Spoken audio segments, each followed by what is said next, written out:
morning, girls. It's Renee from Fishing the Bay, just down at Victoria Point at the ramp. Just thought I'd show you guys how magical it is today out there. My boat was supposed to get serviced yesterday, but my friend that's doing it and helping me is really busy with his own business, so it won't be getting done now till next week. And I'm also changing my steering from cable steering to hydraulic, yay, and getting a new sounder. And then I'll be out there too.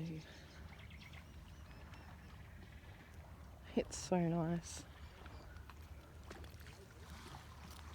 The water doesn't look as clear as it actually is. You can see the bottom. Not many boats out today.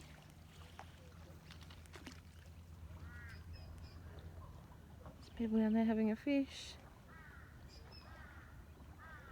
There's Coochie. And Peel right over there in the background.